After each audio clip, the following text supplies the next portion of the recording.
This episode is brought to you by InVeedHemp.com. InVeed has been my choice for my CBD needs for almost a year now, and I can't begin to tell you how it has improved my life. They come in 3 formulas: Clarity, Relief, and Relax.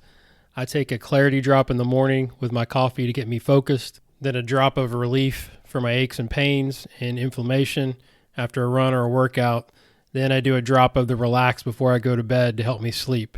I've gotten some of the best sleep that I've had in years, and now with my Whoop band, my recovery band, I can prove it. And now they've come out with a new mixture called Immunity, which we all need to stave off COVID-19. The Immunity Boost is a mixture of turmeric, grapefruit extract, elderberry, licorice root, and vitamin C, which we all could use a little bit more, I'm sure. I just got my first shipment in and took my first drop this morning. They come in drops, which is my choice, a tincture, roll-ons for those aches and pains, and then also gummies, which I think a lot of people out there use the gummies. So you can get it however you choose.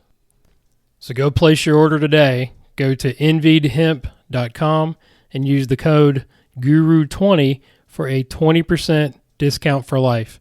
CBD is a great supplement to keep you healthy and safe during these crazy times. So let's get to this week's episode. This episode of the Golf Guru Show is sponsored by Straight Down Golf Apparel. I am very excited to announce that I have become a brand ambassador for Straight Down. Thank you so much for Mike Rowley and the team for inviting me into this family. And I am very excited to start to share the mission that I feel very strongly about.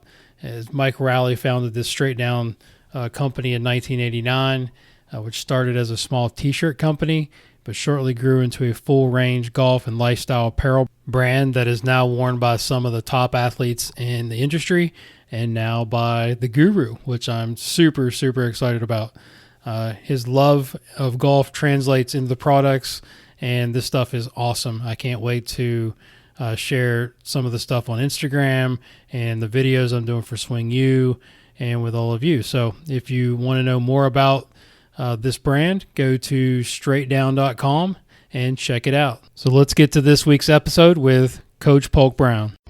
It's not what you know, it's what you can prove. You know how to cut to the core of me, Baxter. You're so wise. But like a miniature Buddha covered in hair. I want to become a guru so girls will like me. Then I will like myself. Now, before we do this, let's go over the ground rules. Rule number 1.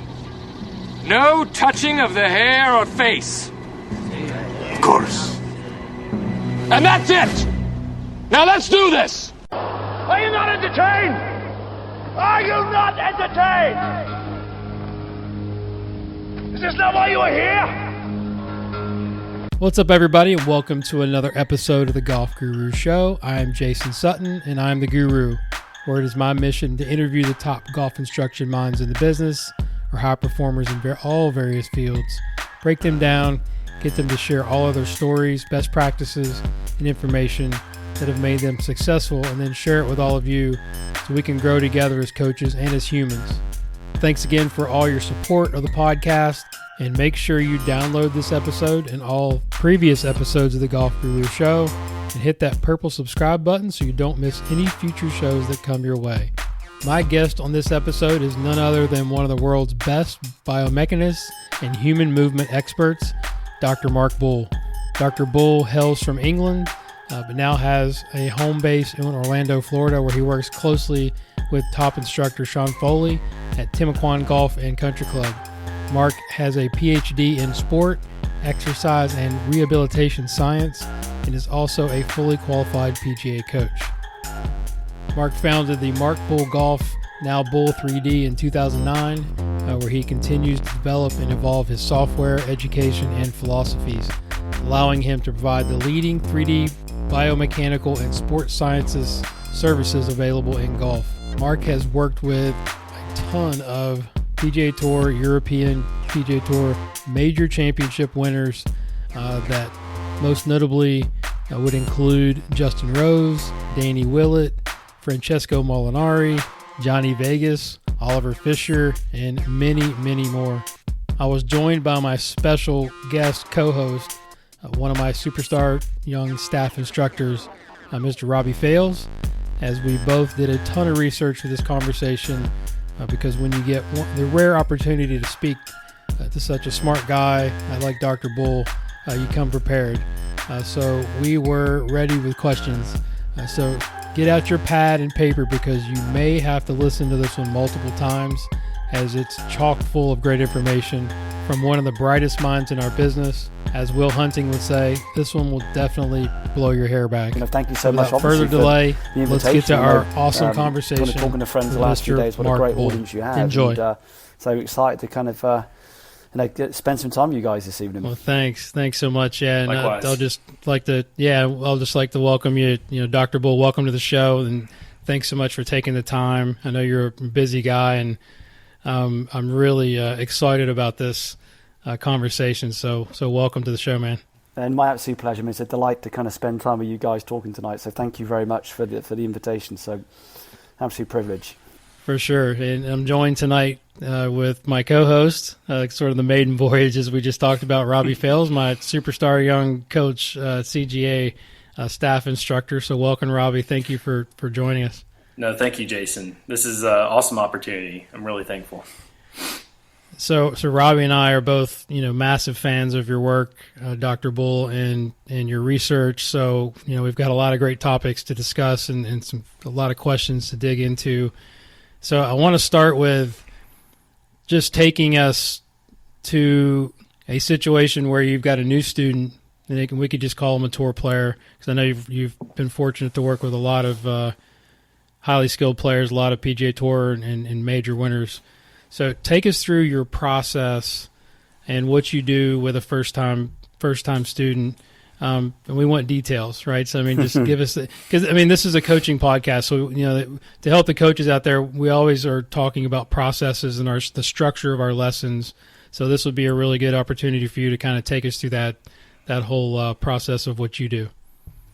It's great that we can kind of use, say, a tournament player or a PGA Tour player as an example. But in essence, regardless of someone's status or their background, I kind of, every player gets the same experience. So whether you're a major championship winner or a recreational player, they still go through the same procedures with me, the same intent and what have you. So, it really always starts with how can I help? That's still the basis of every session. So whether it be a major champion that comes in, Jason and Robbie, or complete, like I said, recreational, a guy plays with his mates kind of once a week, it always starts with that question, how can we help today?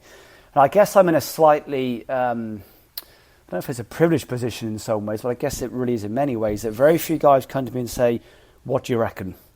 So I rarely get approached with very kind of, not kind of evasive questions or slightly kind of, I wouldn't say ambiguous questions. It's kind of always met with, we have this question, we have this observation, can you help us understand why we move this way? So examples might be, I saw a young guy yesterday had wrist pain. So he came with his physio and his coach to understand why his wrist was sore. I'm seeing a guy on Saturday, and these are all kind of, ironically, they are actually tournament players. I'm seeing a young lad on Saturday who has a certain club delivery which they found very challenging historically to move away from. So his coach has a very defined question for me, what's making the club move that way through impact, and also equally so, why we find it so hard to kind of move away from that. Other questions I get kind of asked on a regular basis, distances, is just where golf's at currently. Everyone wants to go length. But when you kind of look at those, there's three very kind of diverse areas: length, pain avoidance, and better club delivery or being more adaptable as a mover. But in essence, they all connect back to movement still. So really, how you move will in many ways influence how the levels you experience around all three of those areas. So when you move poorly, for example, for the individual, now you can really kind of go in some very kind of fun directions like around defining what good and poor movement is. That really would be over many episodes to define what good is and also what's not helpful. But then you look at equal, so it's kind of good for the individual rather than good for golf. It's a bit like saying, why do some guys get pain and other people don't get pain? Well, that's then down to things like, sensitivity of movement, tissue tolerances, tissue resiliences. Some guys are more sensitive to pain than other people. So kind of going back to that question, so when you move well invariably, typically you'll gain length, you'll avoid and reduce pain, you'll be more adaptable as a mover, which is one of my kind of big things I look at in players. So once we kind of establish what the question is, really my main role, or certainly my main kind of procedural way of thinking then becomes, is to understand why they see the world the way they do. So what, you look at then things like their kind of their concepts of movement, their kind of coaching history, essentially their belief systems, and why do they believe moving that way is advantageous or vice versa. I mean, that really opens up again some wonderful discussions you have, is to understand why people see the world the way they do, why they move that way. And most of it actually goes back to day one. So you could have, say, just say a 10-year-old young lady come in and... you could play as a 10-year-old, say 15 years ago, and really what we pick through now as a 25-year-old is really understanding kind of what they watch, what they read, what they listened to on day one. So really what you literally try and resolve and pick through for your life will go back to day one of their very first experiences of golf. So that's a big, real part of my sessions that I do, regardless of I've known someone 20 years, and I've been very blessed in many ways that some of the guys I'm very fortunate to spend time with, I've literally have known for 20 years now. Which is remarkable, but I still see it every time as like session one. How can we help? Why have they moved that way over the last bit of time? What's happening in their environment, which is now making, say, joints respond that way, or the club now start to move that way, or the ball now adapting that way, or there might be a regression in length. So, okay, let's look at maybe what's changed in your training history, that if you now start to train differently, perhaps, which has maybe had a bad response to how you move. And certainly when you look at movement, guys, and you can be actually quite, not dismissive, but actually quite accurate in how you define movers or golfers. Essentially, you get kind of two types of people. You get what you call responders and non-responders. So really one of my main roles then becomes to understand what the player responds to, and equally so what they don't respond to. And that's where it really gets great fun. That I kind of keep names private in stuff, but I've been around players that both guys have won major champions, both have the same coach.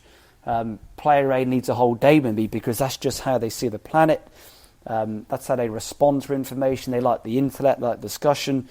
They almost need it to be slightly, not that it ever is, but slightly intellectually challenging to see value then in what we do. Equally, so I could see a guy for 2 minutes, and it takes me longer to actually get him prepared for the session, and actually what it does for the session itself. What are some of the questions, if we dig a little deeper, like be more specific on how you get that information? Is there tests that you do? Are there some tasks that you ask them to do? Obviously, I mean, it sounds like you're digging into their background. It sounds like when I get a new mini tour player or PGA Tour player come to me, most of the time I find myself asking them, what did you do when you played your best, right? And they've kind of got off track, whether they've tried a different philosophy or a different concept. Like, how do you figure that out when you're having that interview process? Obviously is super important. I guess you can look at it in two ways. We make the assumption they've actually reached their peak yet. So I think most guys come to me with great aspiration to evolve. So I think to say when you've played your best, I would always just say you've played your best to date. Right. Because one of the aspirations is that we want to get you better over time. So for me, that's really creating good aspiration. And then secondly, again, just kind of going back to the question as far as, really how do I look at stuff around that? For me, it might be when you've been really happy and you felt the movements have been good and you've kind of got the outcomes you're looking for and you've been pain-free and you've been moving well, and then vice versa, there's been regression. What changed? So what's your understanding of the last week, month, year, whatever it might be, which is evoked the response. Kind of going back to responders and non-responders. And ironically, what I look for in most players is to actually look at what they don't respond to rather than what they do respond to. Let's figure out what they don't enjoy rather than what they do enjoy. So I'm very much around that. That might then be, I maybe looked at, say, looking at what the kind of club does. Well, some guys are, a player I know, a European Tour player, wonderful player, top 50 in the world, I think he is now. The minute you mention the club to him, he just can't perform. He's so internally influenced around. He needs to have things like, where's my pelvis, where's my rib cage, what's the neck doing, what's the wrist He needs doing? a body part to focus on. And then he gets, so I actually spoke to a young lad this morning. The minute you mention his big toe, you'll lose him. He's that unaware in a good way. He's all about club face. So you're trying to really establish how they see it. I mean, some guys are just very aware of more the external references, flights, club awareness. I mean, in essence, that really is how we move. Certainly the very established movers, gents, are very much influenced by their awareness of where club face is in space.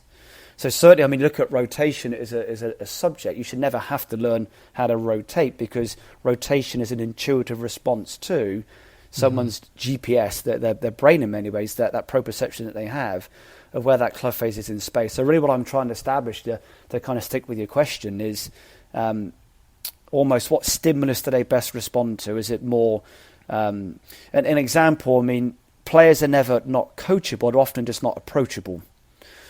So often when you get players come for sessions, it might be that they're not very coachable that day, just they're not very approachable because of where they're at in life and mood and that kind of stuff. So that's where you can kind of use more task-based approaches. Again, I had it with a guy who's playing it in Muirfield Village this week. I spoke to on Tuesday. Just in a bad place, and there's some stuff happening at home with him, so he's just not particularly approachable currently. So the approach we took actually then was to kind of give him some challenges to do, which he clearly found demanding, which then opened up the chance to coach. Let's go now establish why you find that, okay, yeah, I kind of need to look at this. If I took the approach through, well, we need to look at how the wrist is moving, it just irritates him. Because that's, golf's not the issue; it's just where he's at in life. So, Right. You're really trying to kind of really understand at that kind of, in that moment in time when they come and see you, why they're moving that way, why they're seeing the world that way, what's made them respond and adapt that way, and equally so sometimes. I mean, some of my favourite sessions that I've done with players in the past is when they've won a major championship. Let's actually capture their day to the day after, to look to see why they absolutely right, why they move so well that day. Because then it really comes back to when you look at, say, normative data or some of these orthopedic ranges that you have within movement. I mean, what's great data for player A might be very, very poor data for player B. So good luck defining what good data is. I mean, I know guys that you look at, say, internal external hip rotation or medial lateral hip rotation, depending on what references that you use. Typically, you've got around about 45 to 50 degrees of both, very, very generically speaking. I know guys that won major championships were less than 20. So good luck saying to them they lack hip range. Right, yeah. And I know guys that have had different pattern, huge amounts of pain, because, movement, Robbie, is very neurological. Movement is a neurological condition. It's kind of more neurophysiological. We want to go into long words, as Jason rightly said at the start. But it is. We see movement as anatomical. We see movement as physiological. It's actually more neurological. It's the messages the brain sends, which then controls really how the human responds. So these guys are so good neurologically in their movement. That's actually good value. So that's good joint ranges for those guys. That equally, so I know people have got wonderful orthopedic ranges.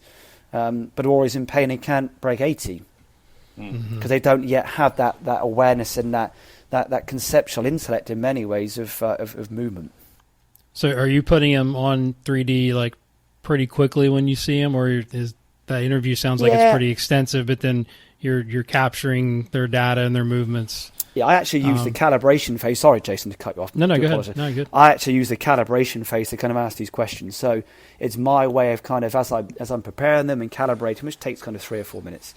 I actually go very slow in this period, because it buys me more time to kind of have this discussion without it feeling like, again, some guys are coming there, again, they could be irritable some days, and just there's some urgency, which is good in many ways. You kind of want that, and certainly the very good guys I've been very lucky to be around have that wonderful sense of urgency in a session. They're friendly without being your friend in many ways. Yes. And so I kind of use it in some ways to inherently slow them down. What's been since the last session? What's your observations? And how would you kind of prioritise what we discussed? And also, kind of one of my favourite questions that once we've got the data, then is, if I came to you moving this way, how would you help me? It's a question I ask most players. That I actually had it with the guy on Tuesday. It was just in a slightly irritable place in time, but as it kind of figured out, he just had a huge argument with his girlfriend. So Yeah, it was a good time to gotta send me a find text. out that information, right? Yeah, so I mean, I could have said, I could have said to him, it's 8:15 on Thursday evening. No, it's not. I said, okay, fine. Yeah. How did he answer the question? He actually said, yeah, you're right. Okay, yeah, fine. I said, look, I actually said, look, mate, get a coffee and just call me back in 10 minutes. Let's just breathe and just call me back. It's just, no rush. But I say that to most guys. It's certainly when I'm looking at data first. And I don't really show information, chaps, unless someone's really established around the data.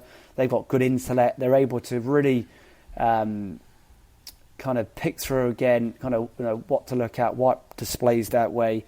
I'm much more influenced by more the visual animations that I use in sessions. So I might say to a player, look, if I came to you moving that way, based on what you now know, how would you help me? Well, I get you do that, and that. So in some ways, you try and make their experience quite rhetorical for them. Yeah, but they get very good at answering their own questions. You probably get a lot of coaches bringing players to you as well, right? So you act as sort of a consultant rather than actually coaching them. So then you've got to sort of bounce back and forth of like, what do you tell the coach? Or what do you share with the player? That's got to be a tough tightrope, right? Massive. I mean, again, you rarely get both the coach and player in the same mood at the same point in time. Their values are often misaligned. I say this in a very fun way. Their egos are at different places. So then you have to really kind of manage what becomes coach education versus player development. So it's almost like, how do you say the same thing in two very, very different languages? So the coach gets that map. I kind of say to many guys that it's, this is July 2020 as we speak.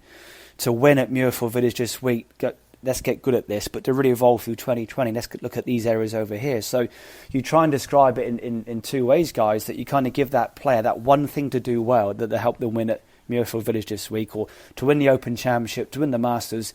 Go do that, great, got it. But to really evolve through 2020 and into 2021, let's start to kind of map out these priorities we're going to look at over time. So in many ways, both the coach and the player get a very clear kind of map or set of priorities that they can play with now. It's about now. I still find some of my most... I don't like the word success. I'm trying to find a better word than success. I think it's a very bad orientation in life success. I think some of the best responses I've had in sessions have been the Wednesday of a major championship. So you talk about gains. You want to see your biggest gain on the Thursday morning. That's when you want to really, I can't miss. This is great. You don't want to see that on 3 weeks out from an event. And then equally so, then once the players are all good, coach and I, let's have a coffee and have a chat and maybe do what we're doing tonight on an online call. And just slow it down and just really start to pick through now. Okay, why they move that way goes back to their belief systems, their values, anatomically the constraints they have, their coaching history, and let's really start to understand that to get better at that, we got to get better at this. And I actually had it with a guy on at the weekend who had a right wrist and elbow pain, but actually connected back to his left foot and ankle. That when we resolved his foot and ankle issue on his left foot, it actually resolved his right wrist pain. But simply because his wrist and elbow on his right side were responding and adapting for what the left foot and ankle didn't enjoy doing. So that's when it becomes a real nice kind of exploratory discussion with the coach that to really resolve that wrist issue on the right side, we've got to actually look at what his left foot's doing. So in many ways, you've got to work away from the problem to solve the problem. So it becomes that really wonderful exploration of discussion. Now, the player was just told, hey, mate, just keep better connections through your big toe. Okay, I can do that. Yeah, great. So you kind of try to say the same thing different ways. Was that, yeah, that's fascinating because, I think as coaches, we're always trying to sort of look at every swing with sort of a blank canvas, right? And figuring out what kind of funky stuff to leave alone that's functional or repeatable, and then what are some of the things that we need to change. Like how did you figure out, did you do some screens on that player, or was that just you doing so many 3D situations that you like just look at, you're looking at it through a different lens, I guess, and you go, oh, of course it's his big toe or his left ankle. Like how does that even happen? Like, I mean, is there any screens that you do or any tests that you do with your players to kind of figure out, is there any problem? Because there's no chance of me or Robbie or getting to that solution, right? I mean, we're looking at what the club's doing and sort of what the body and the pivot's doing.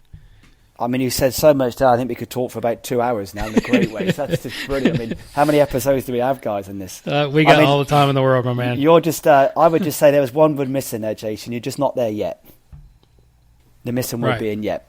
And, I mean, That's going why back to I'm that, here. I think, I mean, it's almost in some ways, information is very different than knowledge. Knowledge is very different to know-how. Know-how is very different to wisdom. So really, the aspiration we have, or the nirvana in many ways is, how do we get to the early phases of wisdom?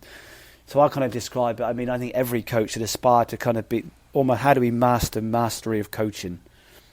So it's more not so much master coaching, it's actually mastering the art of mastery is what we need to kind of work towards. So, going back to that, for sure, I've been very privileged and blessed to do if I think about it crudely, I've probably done in excess of 20,000 sessions, certainly in my career. Wow. So you just kind of start to observe patterns, and I'm an observer. The human movement's my great obsession, my great love. You observe things, you start to kind of make those correlations. But even in going back to, you said two fantastic kind of references there, Jason, that for me, priority one in a session is actually knowing what not to change rather than what to improve. Absolutely. Yeah. Knowing what to leave, just know what to leave alone. For the coach. And even the word change I dislike. For me, it's how do you change nothing but improve everything? Let's look to improve what they do without really changing what they do. I can change something and make them worse. I mean, that's one of my great concerns around people that work with data currently is often the data gets better, but the player gets worse because although the values improve, but who defines what a value improvement is? But you remove that player so far away from how they see the planet, you just de-skill them. So they get de-skilled through data. And that's a big concern that I see with modern coaching and current coaching. It's so... And this is a bit unfair because there's some wonderful, wonderful, outstanding people out there. So I really say this with love. There's certainly no abrasive thinking of mine here. We're so obsessed with data without really understanding the story behind the information. For me, it's what made the player produce those values is actually more important than the data itself. So for me, it's really understanding what, priority one, what to leave rather than what to improve. So even the word, I mean, I say this in a fun way, the word dysfunctional for me is a really unhelpful word. There is no such thing as a dysfunctional movement. Movement is just, we are adapted systems, humans. So we have adaptive movement, not dysfunctional, because most of the guys I know with major championships are very functional within their own dysfunctions. That they're very efficient within their own inefficiencies with their movement. So I think the word dysfunctional, I say that with a smile, Jason. So that's kind of aimed at love in a good way.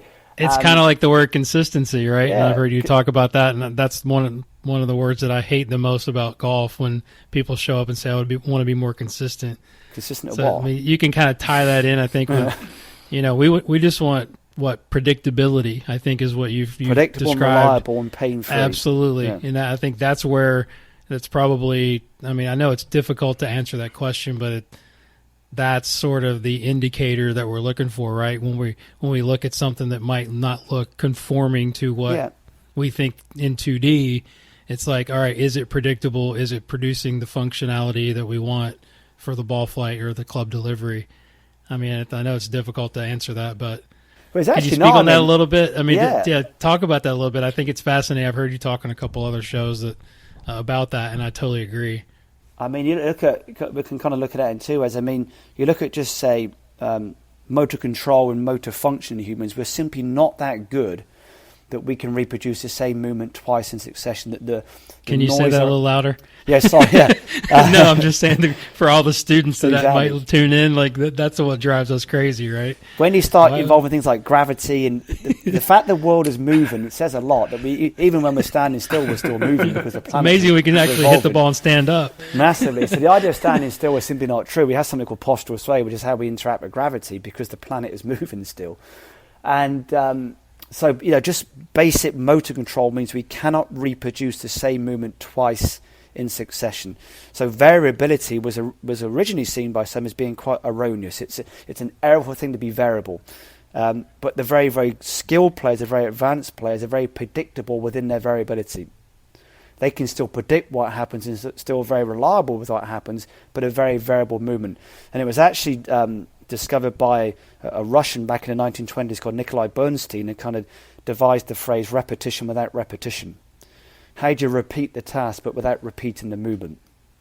I love it. Which is, so it's a guy called Bernstein who kind of devised that, a biomechanist from the 80s. From the 1920s. And even going back to biomechanics then, that I'm not aware of a biomechanical model, a mathematical model that can explain pain. So I think even to use biomechanics to establish and predict pain is simply just not possible. Because some of the biggest influences on pain are the invisible influences: mood, nutrition, climate, environment, sleep, hydration. All these kind of invisible influences we have that really control why, again, like we said, you get some guys that go through small ranges that get wrist pain, and you get some guys that go through way beyond anatomically what we have, that get no pain.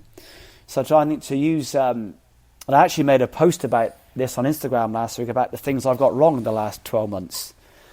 I've had a lot of conflict, really since the lockdown, I guess. We're kind of, whatever it is now, 5 months into this. Tremendous conflict in my own life the last 5 months around, I thought I was the cure, that perhaps I may be the disease now. Perhaps it's me which is actually creating these issues. And I've really kind of, I think the cure has become the disease in some ways. And do you mind going through a couple of those examples? Yeah, around things like, I would be the first to say, look, for sure we can understand why you have pain through the information we have. We simply can't. Because I think biomechanics is great in performance, fantastic for, I think, performance gains, but like certain foods can really inflame joints, for example. For me, moving to the US with my wife and daughter in January, the water is very different in the US compared to back in England. So I take water supplements now just because it's just different. Sure. So I found I was really sleeping poorly and actually felt quite achy in the morning. It's nothing to do with US water. It's just that I've been conditioned with English water for 40 years. So I was thinking, why do I feel so achy in the morning? So I've just been taking magnesium in the water. I feel great now, just because the pH levels are different. So things like food can really inflame joints. Things like, I actually flew for the week, the first time at the weekend since March, my first trip. I felt terrible the last 3 days because of things like being in air again. I mean, so you take all the precautions that you can with masks and gloves and that kind of thing. And but just being on a plane again, I felt really bad the last few days. So that's not a mathematical understanding, which is what biomechanics is. So you really can't use biomechanics. You can use it to predict, locate, make an estimation on pain, but not accurately say, hey, Robbie, I know where you've got neck pain. That's where case study history becomes so much more important. I know with players, I've been very blessed to be around for, say, 2, 3, 4 years in advance of that when they move certain ways, it irritates their system.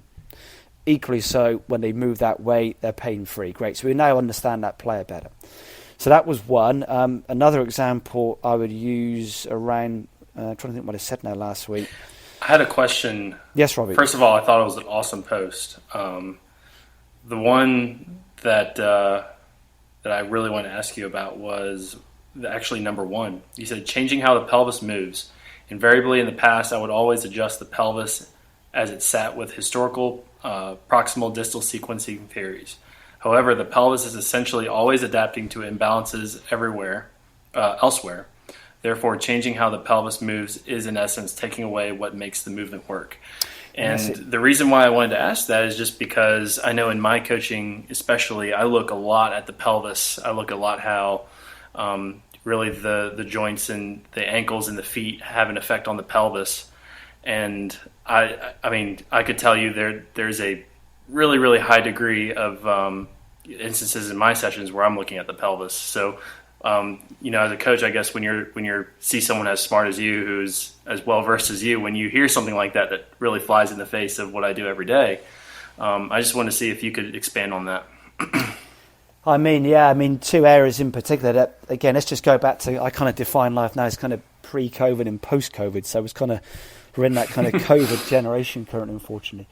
Sounds like you've been reminiscing there, reflecting a lot. Yeah, I mean, me in a room with my thoughts are not good, Jason. I need to be active. I'm right there with you, man. I'm not good being left alone. So how my wife is still married to me is a miracle. So can I use this public forum to apologise to my wife for the last 6 months. Absolutely. And but yeah, I mean, going back to what you said, Robbie, so true that historically I would look at the pelvis because it really fits with kind of and conforms to kind of proximal distal or the summation of speed principles that we know. And for sure, I'd improve the data, but the player would get worse. So I would go, I've done a great job. You know, the values have improved, all those markers that we have that really connect back to, say, you know, pain avoidance, better interaction between the segments, better movement, within the kinematics anyway, the values that can connect back to distance, that kind of stuff. But the players just didn't relate to it and connect with it. So then you look at movement, I mean, on many levels, there's a reason why we get so much low back pain, because most imbalances migrate through the lumbar spine into the pelvis. So why we get so much low back pain are things like the neck, the jaw, the bone configurations in the skull, as you rightly say, Robbie, so true, the foot and ankle. So imbalances through the neck simply migrate then through into the pelvis, which is why we then get low back pain. So then, certainly from a movement observation, I mean, I'll try and make it as kind of US-based as I can. Look at, say, great quarterbacks. They look through the eye but throw through the hand but move through the feet and the pelvis. So the feet and pelvis are always moving and adapting simply to where the eyes and hands are the eyes are looking and the hands are throwing. So I call the pelvis the second brain in the human body. That the pelvis is always inherently adapting, and in many ways for a right-handed golfer, the left hip is the true GPS of movement. Very, very skilled players and very advanced players inherently know where their GPS, that left hip is in space.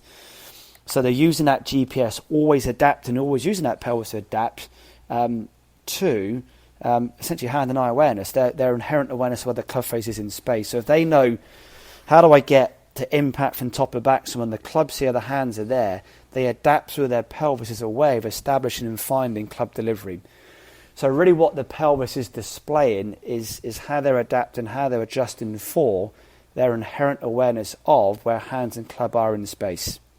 So by adjusting what the pelvis does is in many ways simply taking away what makes that player work. Understood. So why you get so much low back pain? Because everything migrates, centre of gravity is just behind your belly button. Everything migrates to the middle. We've all had some kind of low back pain in life, and typically it comes through neck, skull, even things like dental, how your teeth grow, real complex issues like that. Real complex stuff like literally, teeth, or even wearing glasses really influences how you move. Certainly the guys who wear sunglasses when they play, their vision gets so narrow, and that can really change how you move. So that, I mean, the lumbar spine, sure, you'll have some physiotherapy. It gives it, you'll get that nice chemical release. Oh, that felt great. I feel nice today, because of the kind of manipulation, if it is kind of bone-based or they do manipulate, if it's not tissue-based, for example. But invariably, you just start to revert back to those old patterns again and just kind of put the imbalance back in. The pelvis for me is really where adaptation happens, not where the imbalance lies. And almost going back to the second post there, that you reminded me about lifting heavy weights. It's a great shame, actually. I kind of said that post in a very kind of humble, honest way, because I was thinking, I need to be honest with myself, and I actually got a lot of abuse for that, which is disappointing, but I guess that's just... I kind of learned that years... About the weightlifting? Yeah, I kind of get it. I mean, to get discussion in life requires goodwill and intellect on both sides, and if you don't have that, and if you've got goodwill and intent at both sides of a discussion, you'll have a great discussion. But if you've got an irrational human at one end and an irrational one at one end, there's no chance of having a discussion. And I think some people lost the message. They didn't say I don't like lifting. I actually lift myself. I lifted myself 2 days ago. There's a massive place for lifting. I see great value in lifting. I'm just seeing, I'm not clear currently as to where it fits, mainly because I see so many people now post-lifting move poorly. So they lift heavy but invariably move poorly afterwards. Now, that's not the fault of lifting. I'm just trying to understand, and it isn't what is it that happens within their movement system that once they've lifted heavy, it really disrupts their movement poorly. That's not the fault of lifting. It's just something neurologically in their movement system. Excuse me, sorry guys. And I was also quite annoyed. I had a lot of private messages from trainers ask me. I said, look, why didn't you ask me this publicly, not privately? Because you're not helping. So, you're happy to critique me publicly, but you won't say thanks. You say thanks privately. Mm-hmm. Why can't you acknowledge this privately? Because then people will see the context the post is meant in. I really value lifting. I get it. I use it myself. I'm just trying to establish where it fits within currently a player's development, because you get, like I said, for every guy that does great with lifting, you get some guys that respond very poorly to lifting, mainly because they move so poorly. So hence I kind of said they lift heavy, move poorly. But lifting is hugely important for people. I'm just trying to figure out why and where, because in my last 12 months of guys that have gone away with their trainers, lifted great, they come back and their movements are so disrupted. Yeah. They move. Do you slow. believe in post and stretching to couple with that, or like foam rolling? I mean, that's a whole nother discussion, but I know trainers are all on both sides of the foam roller and deep tissue stuff. I mean, is that something maybe that's missing with the heavy lifting? Seems like everybody's deadlifting, Yeah. and a lot of the players are. I think for me, it's kind of, you then look at how's that going to help you get better at this. That's still almost going back to the start of our discussion today, chaps, that anything you've done, whether it be, I don't know what it is, statistics, lifting, I mean, that's almost a scale of intervention in some ways. Sorry, excuse me. How's that going to get you better at this? If you can't tell me very quickly how that's going to resolve that question and why you're doing it. I actually learned that from a very good player, played many Ryder Cups, got to number 3 in the world actually at one point recently. So very, very established player goes to me, Mark, I get this, but if I do this, how's that going to help you solve that? And I thought, what a great question. What a great question. Should be asking that to everything you do, right? I get it, Mark, I understand it, but how's that going to solve that? And I thought, what a really neat way of seeing it. So it kind of goes back to, deep tissue release, trigger point, spiky balls, all that kind of myofascial release, whole different discussion. It really depends on who you ask that stuff. It's a bit like podiatry. Right. I mean, some guys say it's all about the feet, other guys say the feet are just responding to the neck. I mean, it really depends on who you ask. Yeah. You got to follow up on that, Robbie? We've got a lot of questions here. Like I know that's one of them. But I mean, anything to like follow up on that point before we get into some biomechanics stuff here. Yeah, talking about tissue, Jason. Yeah, you were and you mentioned the feet, because we were talking about the feet and the ankles. Oh, yes. We can go into that now if you want, or we can wait. Yeah. So, Doctor, do you feel like the feet are, in terms of causing ground reaction forces? Do you feel like the feet themselves are causing the reaction forces, or do you think it's more ankle up? So I guess the reason I'm asking is because I guess in our coaching, I tend to cue the feet quite a bit, and I see changes up the chain, but I'm wondering, if we could get, is there a, do you see a pitfall to that strategy? It's almost like you've researched these questions very well, Robbie. I'm impressed. And we've had a few sessions. Yeah, you've done. These are great, guys. I'm very, very impressed. I mean, very impressed. I mean, I think the key word there is reaction. What's making the player respond and react that way? So for sure, I mean, look at the feet as a segment. I mean, they are what we lever against the ground with. So the feet, in many ways, are these wonderfully rigid, adaptable levers that perform many functions: shock absorption, movement, leverage, that kind of stuff. Sensory feedback. So a lot of our mechanoreceptors, our kind of sensory system sensors that we have on our skin, are in the feet, which is wearing shoes to me is a whole different discussion. I mean, you literally shut down that whole sensory system. Yeah, I've heard you like to work out in bare feet. Always. Skin is our best shoe. I don't know if I should show you this now. I love Apologies, always in barefoot. I love it. I kind of say to most guys, high-tech shoes, low-tech feet. So the better the shoe, the worse the foot.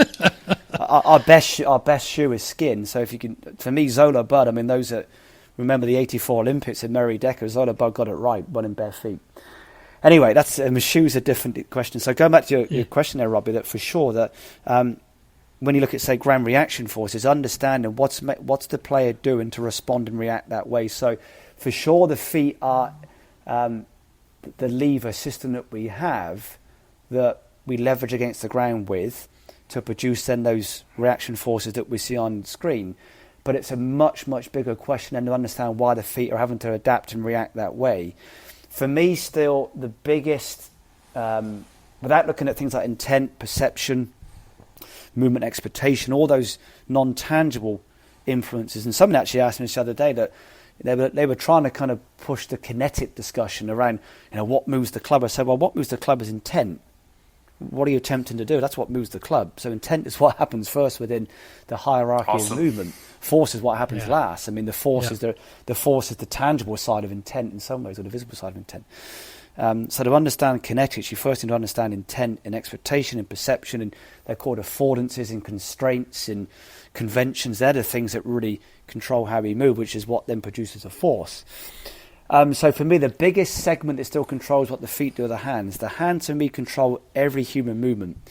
How the hands, so every task in human movement is really how the hands, every task, almost all tasks are really controlled by how the hands move through space to complete a task.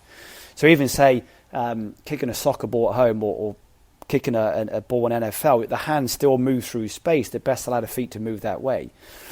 So for me, it's not the easiest way, the most realistic way still for, again, I can only share my experiences. I'm sure, you've got a wonderfully intellectual audience. And again, I hope they receive this in the way that the Instagram post was meant to be received last week. It's almost me questioning me rather than me questioning anything else. The best responses I've had as far as is attempts to improve ground reaction forces is shifting what the hands do.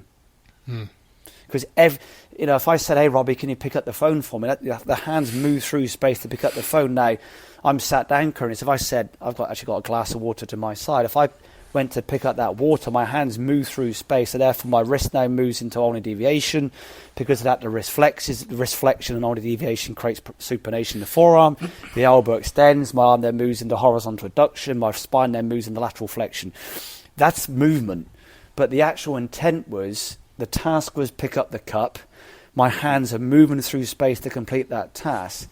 Now, my whole system, my spine, my shoulder, my elbow, my wrist, my neck had to adapt anatomically and, again, biomechanically to produce that movement. So if I then saw my spine going through X amount of lateral flexion, X amount of extension, X amount of supination through the forearm, I get that. But why those values displayed that way is because how I perceived my hands moving through space to pick up that cup. So whenever I see ground reaction force values, my first approach in many ways is to look at what the hands do. So if you don't mind, Doctor, if I can just kind of break down the three big ground reaction force in terms of the planes of motion, and then how might you cue the hands to create more or less force in those planes. So if you think about the transverse plane, basically just rotating. The coronal plane, Yes. Yeah. How would you cue the hands to create more transverse plane ground reaction forces and torques? So say rotation through backswing. So you could say, or downswing, either way. That would just be, say, hand thrust. So the values of thrust, how much the hands either thrust forwards or behind you. So if I said to Jason and Robbie, can you push your hands forwards or push your hands behind you, you will rotate your spine and rib cage different amounts and in different directions based on either reducing or increasing hand thrust. So for me, the forward and back movement of the hand. Mm-hmm. And then to sort of, to add on to those other two questions, the medial lateral side then of ground reaction force, again, things like hand the frontal sway. Plane? Yes, a frontal plane, medial lateral movement. Say then almost the lateral movement of the hands. So how much the hands are moving away from the target or how much the hands are moving towards the target. So for example, in many ways in transition, I know we haven't got visual feedback today, so I'll try and do it audibly. It's all right. You can explain that to the audience. Most of the guys out there are going to understand. It might be, say, that the width or radius of the hand path in downswing will then connect back to, say, the movement on that frontal plane. Awesome. Which is ironically an area I'm doing a lot of research on currently around a real thing I'm looking at around the lateral separation on that frontal plane between the pelvis and the hands in transition.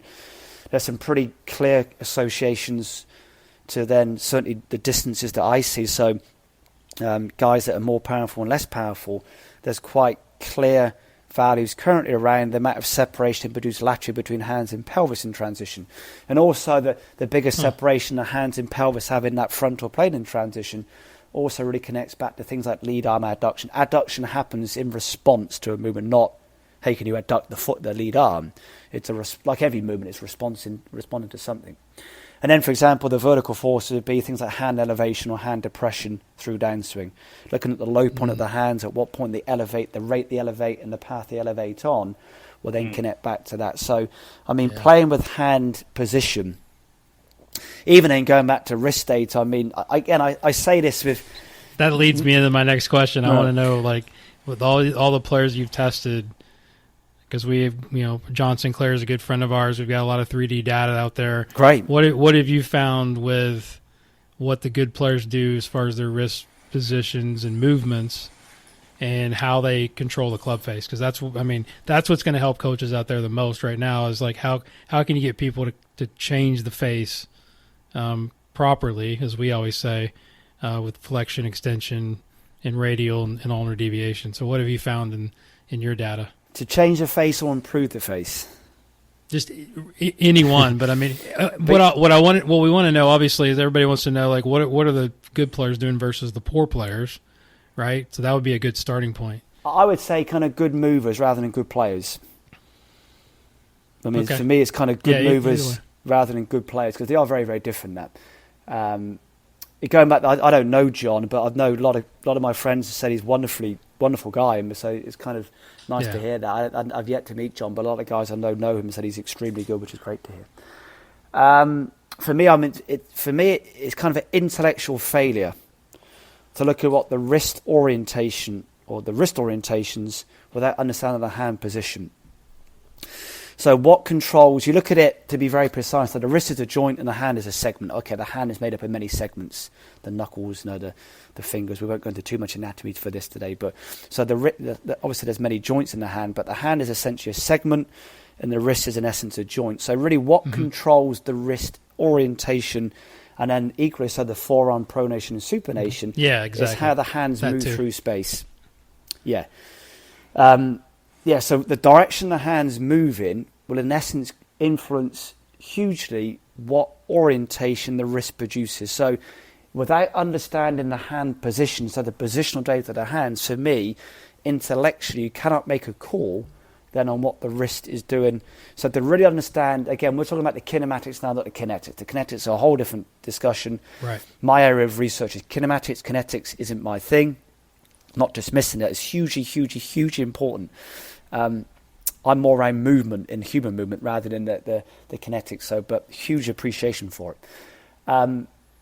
What controls kinematically how the wrist moves is the position the hand's in. So if I said to you now, for the listeners, push the hands down as you start down, or elevate the hands immediately in backswing, the joints will move through very, very different ranges based on how the hand moves through space. So if you kind of push, if there's more kind of pushing force with that lead hand in that first move and pulling force with that right hand, typically the wrist will move more towards radial deviation.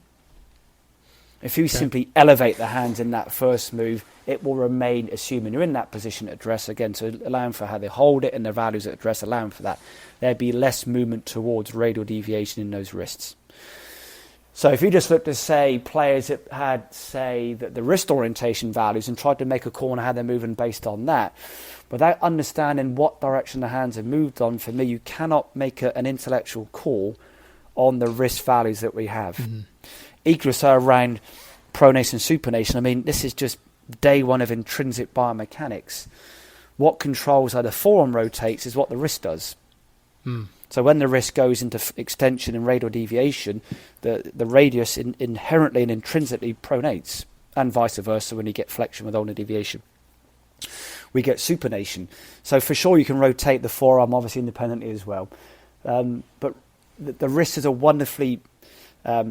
it's a three-dimensional joint, but it's also a four-dimensional joint if you allow for time as well, the time it takes to produce those movements. So you really can't look at the wrist independently. That how it flexes will controls how it moves into ulnar deviation. How it ulnar deviates and flexes will control how it supinates. How it supinates will control how it flex. It's such a three-dimensional movement that. So for me, you've got to look at it both ways. Where the hands move through space. Have they moved...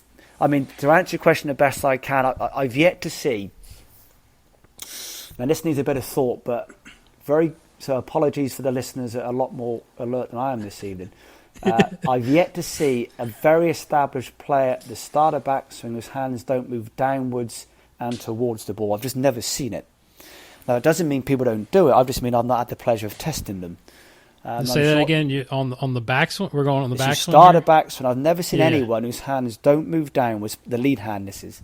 Oh, I see. The lead hand, it doesn't move downwards. Right. And I know guys that can get in excess of 7, 8, 9 centimetres of downward movement in that lead hand. Right.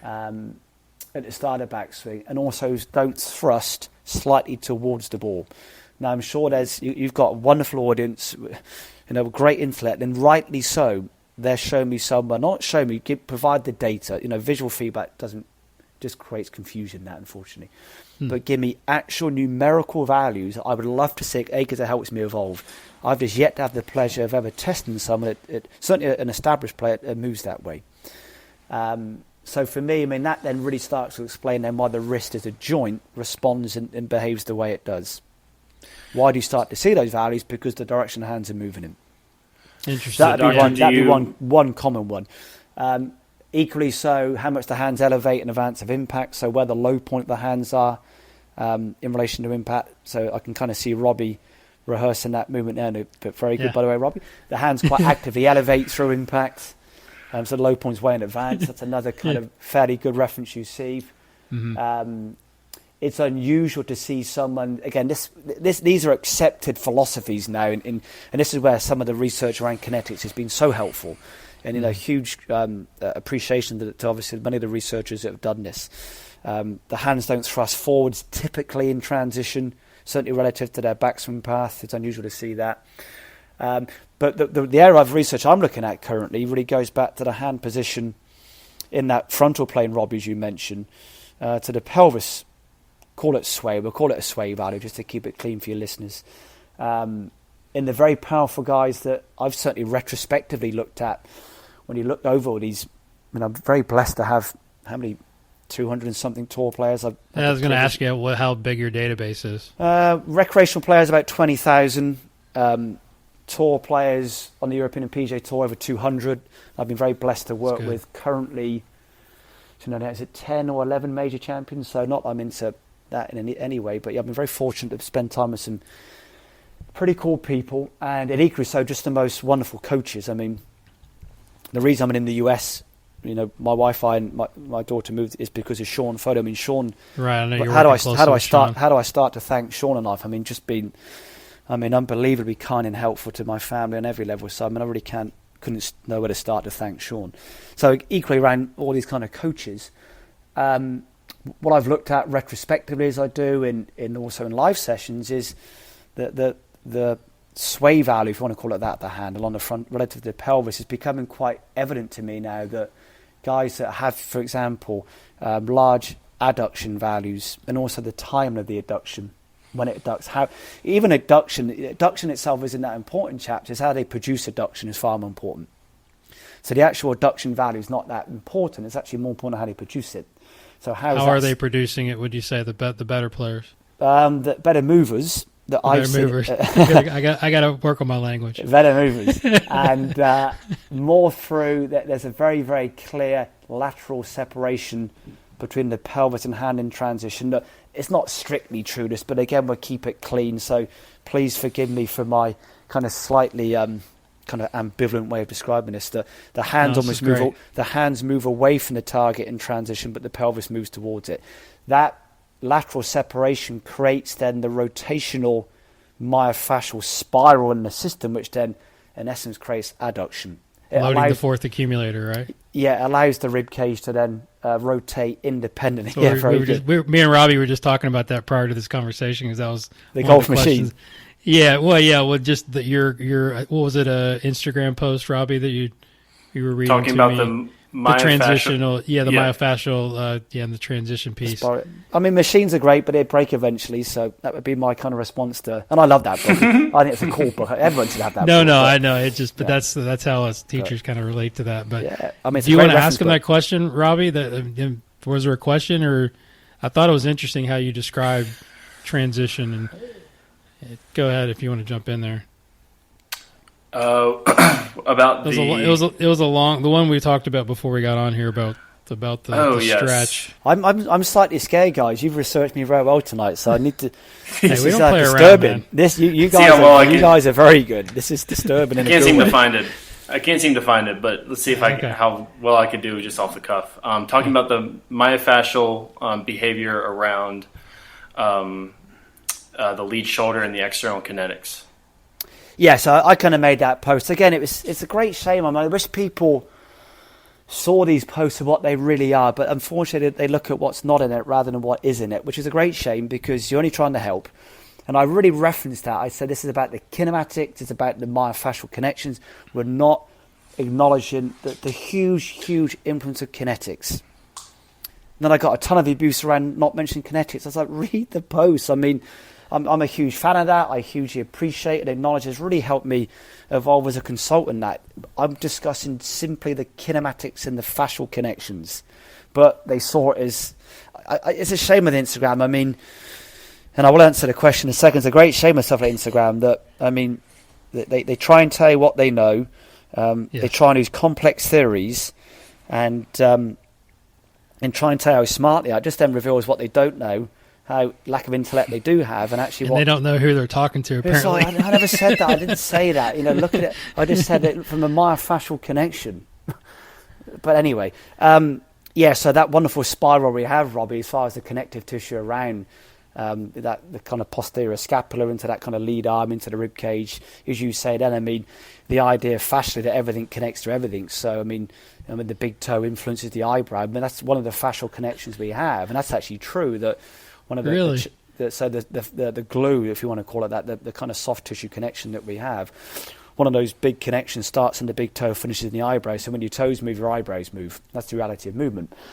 So you look at it's a movement system. So too often it's described as, I had the lead shoulder locally behaves, which is true. This is true. But it's like on my shirt. If I move my collar, every atom in my shirt has to move to allow that collar to behave that way. So the myofascial, the spirals that we have through, as you say, Robbie, foot, ankle, knee, into hip, into pelvis, into how they wrap around the rib cage, into the scapula, into the skull, that whole system, the whole spiral of human movement, they're called helical systems for those that like, you mentioned kind of fun words, Jason, that the helical human that we are, which is you look at heart research. The heart was originally taught to have these kind of 4 quadrants. It's actually like an 8-foot rope that we now know. We actually unwrap the heart, it becomes this wonderful helical long rope that when we fold it back up again, so the heart is a helical system. So it's this wonderful kind of long rope kind of thing that kind of folds into these areas. But so the original, going back to my days at university, how that kind of stuff was taught, we now know isn't strictly true. So the whole system has to adapt to move to produce that localized horizontal adduction, because there's also vertical adduction as well, which is often forgotten about. So it should be called horizontal adduction. The whole system adapts to produce that movement. What influences that? For sure, the external kinetics, intent, concept, perception, the constraints on the anatomy, movements such as the pelvis lateral hand separation in transition. So I can only really, again, I've looked at it a little bit the last few weeks, and I'm now really into this because of where we're at, and I have time at the moment to spend more time around this, that retrospectively, the guys that have more adduction, the guys that appear to be more powerful, have these larger lateral separations in that frontal plane, as you rightly say, Robbie, between the pelvis. Let's call it pelvis sway, just we'll keep it in coaching definition tonight. So the hands sway, essentially moving away from the target. That is what creates that wonderful spiral of movement. Not, hey guys, can you compress the arm onto the rib cage? That's not adduction, that's compression, something very, very different. When you're saying a larger stretch, is it basically the timing of the stretch and the recoil, or is it the amount? Yeah, even you look at, this is kind of muscle physiology now, the amount of separation is important, but it's not vital. What's far more important is the speed that separation, or the adduction happens at, and the time it takes to then the recoil rate, the closure rate, so the time it takes to return to the pre-transition adduction value. So it's a bit like the kind of idea of the Bruce Lee 1-inch punch. How much separation we have isn't important, but the speed of that stretch and then the closure to the pre-stretch value is very, very important.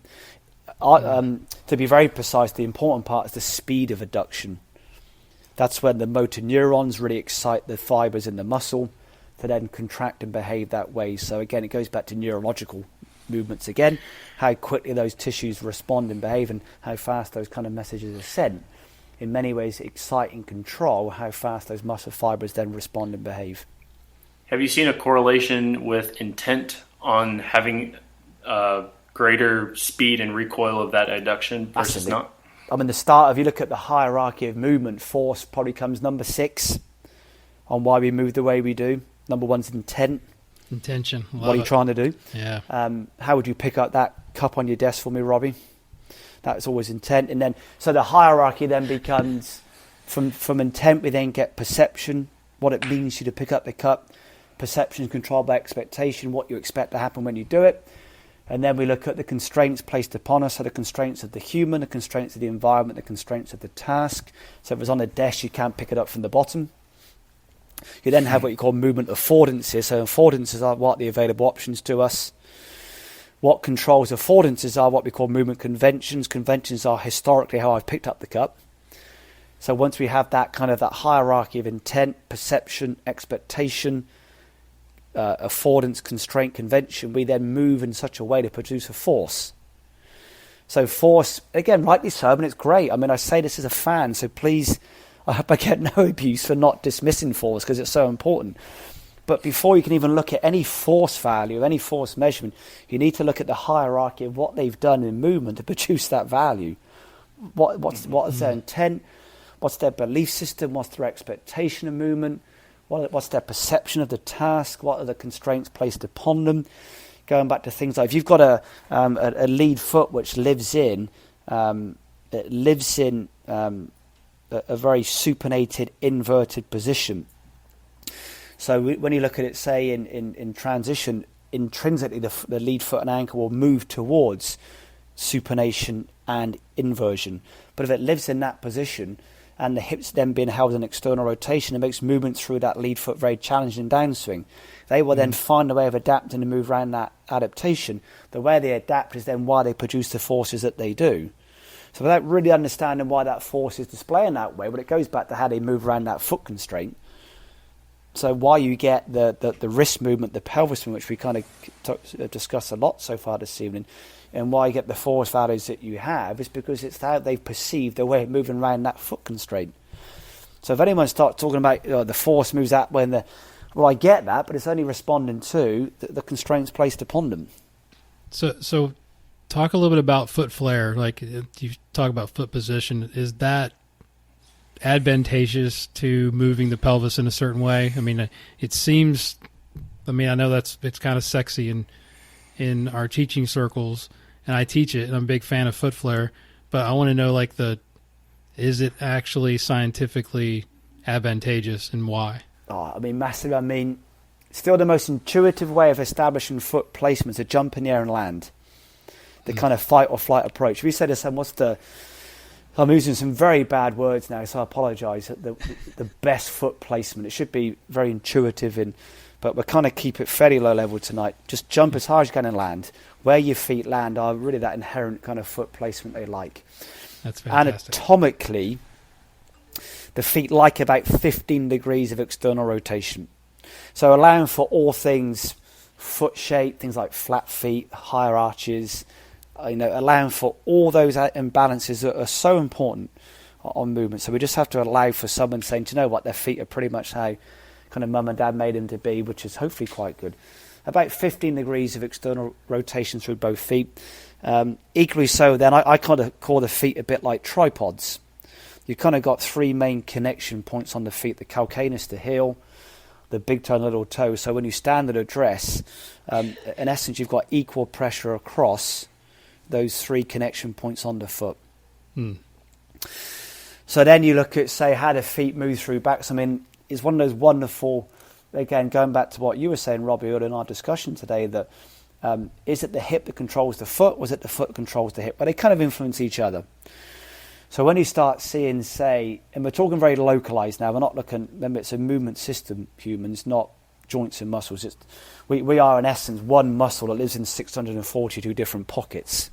We are a muscle that unfortunately has been taught as 642, I think it is, separate muscles. We're a muscular system, not... Anyway, that's a whole different discussion. That's awesome. So it's a bit like saying the hip and ankle, well, the fingers control the feet. How the fingers move controls what the feet do. You know, the position of your jaw controls what your feet do, which is the reality of movement. But we'll keep it kind of fairly light today. So massively, I mean, how the feet and ankle moves will control what the hip does. So as an example, if you put, I mean, we've all been there. It's just one of those great things in life. If that trail foot lives in a slightly pronated, everted position, it then places that the hip then responds by moving into an internal position. It's a bit like the wrist and forearm. The forearm orientation is controlled by the wrist orientation. So when the foot lives in pronation and ankle eversion, the long femur, the femoral head then gets placed and held into internal rotation. So we think about it intellectually. We're trying to rotate the pelvis clockwise in backswing and then produce relative internal rotation around the pelvis and the hip joint. But by placing the foot in that position, inherently constrains and prevents and reduces the ability of the pelvis to move that way. I love that. Yeah, and that leads me into the rotation piece, because we're all trying to get our players to move, and we constantly hear our players say, "I'm trying to turn my shoulders," and we know that's not true, right? The shoulder rotation, I only can't say that's shoulder rotation. Exactly. Yeah, like which direction, right, or which one? Yeah, right? that's shoulder rotation. So it's like, so I'm always trying to get them to move their torso, or the rib cage, or something that's more internal. Can you speak on that a little bit, and how you would explain if you're trying to create more rotation? I know you've talked a lot about it starts in the neck and kind of works its way down. It's like a snake, right? Explain that, because I think it's fascinating the way you interpret that. I mean, rotation starts at C2. So C2 is the axis. So the first rotational joint in our cervical spine is the kind of up in the... C1 is the atlas, where the skull essentially sits on top of the spine. So when you rotate through backswing, you rotate through your neck. So that's cervical spine. So through the neck, kind of into the kind of clavicle, T1, the first thoracic vertebrae. Rotation really is only of great value, Jason, kind of from T8 and above. So the kind of the 8th rib in some ways, or the 8th thoracic vertebrae upwards. So really that's where the real valuable rotation happens, through your neck, through that kind of upper part of that rib cage. For sure there's lots of rotation that happens beneath it, through foot and ankle, through hip in particular. And it depends on really the vertebrae configuration you have. Kind of 1 or 2 degrees of kind of available rotation at each lumbar spine. So you kind of got up to lumbar spine vertebrae, got about 10 degrees of rotation in the lumbar spine. But the real important part of rotation happens above the diaphragm. So I kind of call rotations a bit like the way a snake moves, kind of scale by scale. Vertebrae by vertebrae, through C2 down to C7, T1 down to T8, then obviously into kind of 9, 10, 11, 12, kind of into the lumbar spine, into the hip joint, to the foot and ankle. So, when we rotate through golf, the most influential segment for most people on rotation is the neck, cervical spine, because that's where rotation starts. So the way I try and look at rotation's only of value within movement until the initial point of adaptation. So many guys can produce huge amounts of rotation, but it's done in a very adapted way. So I know you can't kind of see visuals, that I could rotate beautifully in that initial phase in backswing. Then my spine could be held there could be a constraint on the spine. It could be, say, ribcage position, tissue imbalance, that kind of stuff. Right. I have to really then adapt. You went back to, you talked about the transverse plane, Robbie. The minute the spine can't rotate in that transverse plane, it will then move in one of the other 2 directions. So sagittal plane or frontal plane, or lateral flexion, or flexion extension. So often when we start seeing adaptation in rotation, that's often the point of where the imbalance sits. So for me, rotation, the amount of rotation is not important. How well they rotate is vital. The point of adaptation is crucial. So I look at really how well they rotate and at what point do they adapt. But the important part of rotation is above the diaphragm. Gotcha. Doctor, have you found correlations between phases in the swing and when where the adaptations tend to occur, like different speeds? Not really. I think that's a nice question, actually, Robbie, which needs a bit of thought. But I mean, the non-dismissive answer is no, really. So like later in the swing, like down around Oh, through got impact. it. Sorry, my mistake. My apologies. Yeah, I mean, typically the earlier you adapt, the further up the system the imbalance sits. If you have someone that adapts almost immediately to start a backswing, typically around their neck, upper spine. If you get someone who's got, say, real forward head posture, pokey chin, depending on what reference you use that really compressed, kind of slightly kind of kyphotic position, typically they adapt to the first part of backswing. And then invariably, the later someone adapts in the swing, that's actually me as it happens, that does an okay job, say, just call it half back, whatever half back is, but we'll call it half back for discussion. The later they adapt, often then further down below the imbalances sit, foot and ankle, could be the knee, hip joint, lumbar spine. So it really goes back to that. The point of adaptation, or where they adapt, often reveals and exploits where the imbalance sits. So early adapters look up top, later adapters look down below. Awesome.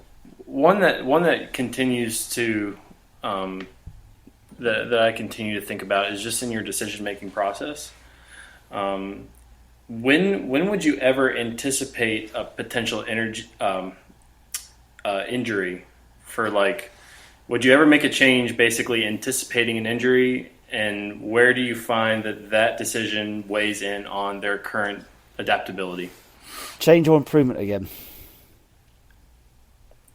Bobby, it's about improving movement, not changing movement. And but I listen to what people tell me. I'm only teasing. That's what the word change to me is just so unhelpful. It's look at improving what people do, not changing what they do. I mean, great question. I mean, that's it's like trying to sell pensions to teenagers. That stuff some days. Unfortunately, till it happens, people don't listen. It has to go wrong for them to then go to this issue. I actually had an email sent to me from a guy the other day saying, "Oh, my son's got really bad spine pain." I said, "Well, we had this discussion a year ago. So what is it I say to you now? I didn't say to you 12 months back." Yeah. Oh, didn't listen. I'm into let's have that annoying discussion today, or very, very bad one in 12 months' time. It really is your choice. It's not my spine. I won't lose sleep over it, and I mean that in a fine way. It's you've got to get them in many ways. You've got to get them to own the problem, not you. It's for them to resolve, essentially, not you and I. It's their issue, not mine. But again, that's meant in a kind way. So that's where it goes back to the idea of biomechanics. Is you cannot use biomechanics to explain pain, but you can really use it to predict and estimate is the best answer. So that's why I think case study history is so important. We know if the wrist goes into huge amounts of extension and if the trail wrist goes into fairly significant amounts of radial deviation and extension in transition, we know that connects back to scaphoid pain, lunate damage, certain tissue damages in that trail wrist. Yeah. We know if that lead wrist goes through huge amounts of supination, flexion, and ulnar deviation, it connects back to something called TFCC, cartilage damage on the around the ulnar part of the wrist there. So we know through history that when, say, the wrist is an example, because it's such a well-discussed segment currently, when they move through such ranges, we know it connects back to pain, which also then really relates back to, I say it with a smile, and it is with a smile, and it is meant with love again. Some of these kind of coaching philosophies that you see, you kind of look at it, they just lack intellectual honesty. If we know that those movements create these issues, why would you do it? Trying to create too much lag, try to get people to pull down or that type of thing. But it's like saying we know smoking creates cancer, but you still smoke. Unfortunately, my dad has bladder cancer currently through smoking. And we know that stuff. But, I mean, to then still do it, like I said, for me, it's intellectual failure. But I guess... What are some of the follow-up on that was, I think one we were going to ask was, what are some of the common movements in the golf swing that cause pain? Or like maybe back pain or any pain, really. I think there's got to be a list that you've probably accumulated that have to be sort of red flags when you see them. Yeah, I mean, look at spine as an example. I mean, for sure, it goes back again to, like I said, it depends on the human's tolerance to movement, how sensitive they are to that movement, and that just their tissue and joint resilience. Some guys are just more resilient, so they can move through these orthopedic ranges or these case study ranges and never experience pain. Just because of those examples I've just shared. But typically, high levels of extension in the spine, it doesn't like. High amounts of lateral flexion in the spine, it doesn't like. So there's a big difference to the spine extending to moving into extension. I mean, intrinsically, this is just bone configuration, that when you bend forwards to produce rotation, the spine has to extend and laterally flex simultaneously, and almost producing fairly similar amounts or equal amounts of lateral flexion and extension to produce what you then see as visible rotation. So there's a big difference in Jason, the spine extending to the spine moving into high levels of extension. It's very, very different. So a lot of spine pain you see and neck pain you see connects back to someone actively really moving into high levels of extension and lateral flexion. We just know through case study history it can create pain. Now, for sure, you'll get the odd person that's very tolerant and very resilient to that movement and very desensitized to that movement, which is great in some ways, and equally so vice versa. The wrist, I mean, is a good one. I mean, the trail wrist in transition, it doesn't like extension with radial deviation. So to give you an idea, I mean, typically, again, allowing for individual variability, we have about 25 degrees of radial deviation in the wrist. I see some guys actively force it closer to kind of mid to high 30s because they're really actively encouraging that, and then you wonder why they get things like scaphoid issues, lunate bone issues. I've actually experienced, going back to those case studies, that 20,000 players or something I've been fortunate to test, to incidents of something called Kienbock's disease. Now, Kienbock's is when the lunate bone in the wrist dies through, is deprived of blood supply. So I've had 2 players, actually one issue unfortunately in February in Phoenix, that had Kienbock's syndrome. So one of the bones, the lunate bone, actually dies in the wrist because of that movement. So you look at the ranges they're producing, they're just not sustainable. I mean, bone configuration, again, joint tolerances and that, or tissue tolerances, what have you, just can't sustain those movements. And so then if you know that stuff and then you see people actively encouraging it, you go, how can I help you today? It goes back to the start. How can I help you today? That you just look at this, apply into that, look at this. What you're trying to encourage, like most things in life, is invariably what creates the issue. Could be anything in life. Why people gain weight? Why they eat less and do too much, eat more and don't do enough is the basis of weight gain. Look at it. What you're doing is what creates the issue. You need to help me help you now. So who have been some of your influences through the years as far as, the science of movement and biomechanics and just all the stuff you're doing? I know you've learned and studied with Kevin Duffy. Is that correct? I actually never met Kevin. I mean, Kevin and I, this is July the 9th we were doing. Kevin and I have only actually started speaking the last few weeks on WhatsApp. Okay. I mean, another great Englishman, I hope. So there's a theme here, Jason, that maybe it's all about English in a good way. We're trying to bring everybody together. Exactly. I'm sort of like the science whisperer or something going on. Right, the alpha torque whisperer, so now I can be the scientist whisperer. You can be I want everybody to get along. I'm just like that type of guy. Wow. So who have been some of your influences over the years, and who do you enjoy learning from and talking with? I mean, you should be really acknowledged for that. I mean, it really is a wonderful quality to do what you do. So, nothing but kind of love for me for doing that. I wish everyone had your approach. I mean, going back to Kevin, I mean, I've yet to meet Kevin. We've had a couple of light discussions, and we have a lot of very, very close friends, Sean, ironically, being one of them. Yes. And the guys have been saying, you guys need to meet. And I'd love to spend time with Kevin. He seems like a fantastic, wonderful, educated guy, great guy. And so from what I know about Kevin, I mean, just outstanding. So I hope him and I get the chance to spend some real time together at some point soon. My real initial big, and he still is to today, is a guy called Ramsey McMaster. So Ramsey was my first and still my greatest influence. I mean, much of what I do now is because of Ramsey. Ramsey unfortunately passed away 9 years ago in 2011 now. But still, I mean, 9 years on, he's never been more relevant to me, never been more of a bigger influence to me. Every day I have that little kind of Ramsey thought. So Ramsey was and is still my greatest influence. It was a great show. I was actually with Ramsey the day he died, unfortunately. So the madness is in some ways, I hope that the viewers hear this, how it's meant to come. Ramsey unfortunately passed away. It was one of the, actually did me a lot of help, because it made me then less dependent. It actually made me go and work it out myself and actually become more authentic. Yeah. So I mean that I hope it comes across with great love that if Ramsey was still as I wish he was, I probably wouldn't be in the place I am now, and having to kind of try and see it my way. So the daft madness in some ways is it it kind of helped me evolve, and I mean that hopefully as it comes across in a good way. No, I understand. Ramsey, massively for me. And then kind of people I spent time with back in England away from golf. I mean, my movement instructor, a guy called Mike Doxey in England, I've trained with Mike for 10 years. Massive influence on me around movement. Coaches still. I mean, where do I start with golf coaches? Sean. Yes. Massively. I mean, hugely. I mean, a guy called Graham Walker in England. Graham is one of my dearest, closest friends. I mean, if anyone doesn't know Graham, please connect with Graham Walker. Just one of the most outstanding coaches on the planet, and equally one of the best humans on the planet. Kevin Kirk in the US. Kevin's probably the other main reason why we moved to the US. Kevin, dear friend of mine. I'm going to forget people now, so I apologise. I could name hundreds, so for the ones I don't mention, I apologise. There's a man in England called Paul Hills. Paul was a very good European Tour player. Paul probably doesn't realise the influence he's had on me in life. Paul was a very implicit, very intuitive thinker. Really helped me really expose me probably 10, 15 years ago when I first met Paul, I think it is, to that way of thinking.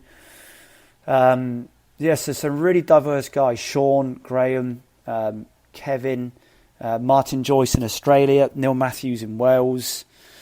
I mean, great humans. Interestingly, since I've moved to the US actually, so allowing for people that I knew in advance of moving to the US, which are many. I mean, America's been hugely kind to me, and long may it continue. Ted Scott, I don't know if you know Ted.